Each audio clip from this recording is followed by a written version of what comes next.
here with a 6mm drive, and we slide our hood off, and we're able to access right off and in front of us simple any of the necessary fuses to operate the components on the machine.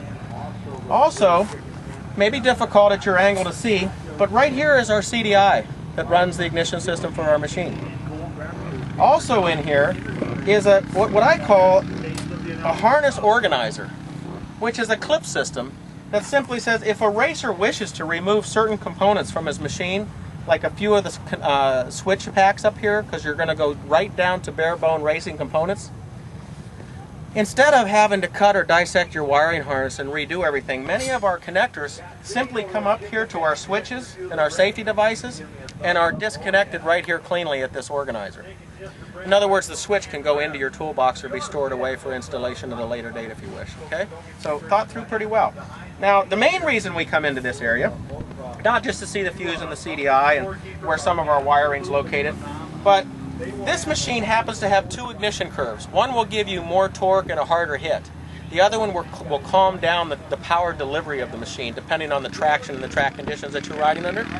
So we don't have to go to a laptop or we don't have to have software. If the rider wishes to change his power or his traction to the ground, he simply comes in here and disconnects this one wire, this butt connector, and the CDI goes into a new ignition curve and delivers a different power band.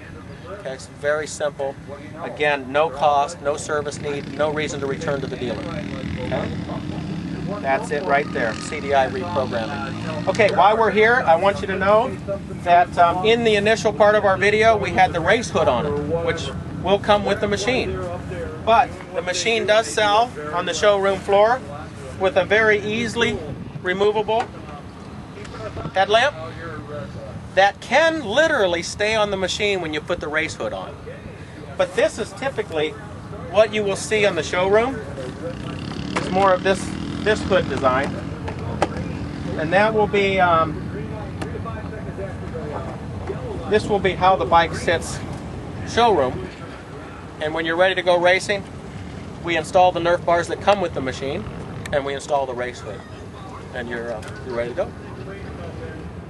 Now I'll quickly show you how rapidly you can change the front brakes also on this machine. And this is a good time for you to see our wave rotor design. I'll release the parking brake, of course.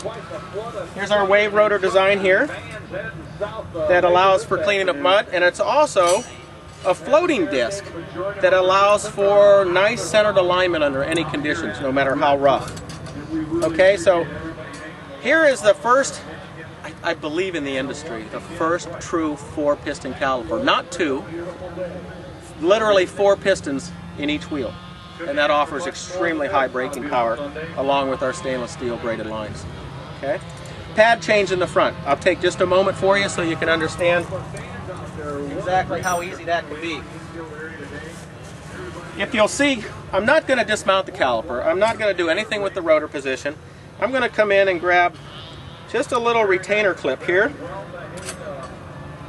pull it out, and we put a backup secondary retainer in here so that there's no chance that this pin can come out and cause any kind of problem. And then you simply slide this locator pin out and you reach down in with a pair of pliers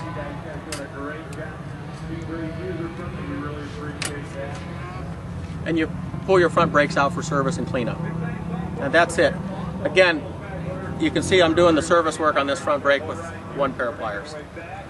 Throughout the machine, this is how service goes. Simple, fast, basic. Coming back around, a few things come to my attention is everything from the master cylinders down is the steel braided reinforced line for the most possible power that we can get out of the system. So we really didn't cut any corners on this machine. The value is within this machine, and I think that the consumer is going to see that. You can actually purchase a ready-to-race machine. You don't have to wait on aftermarket parts, order them, pay for them, install them, and hope they work together. Everything here has been designed to work together and work under motocross conditions.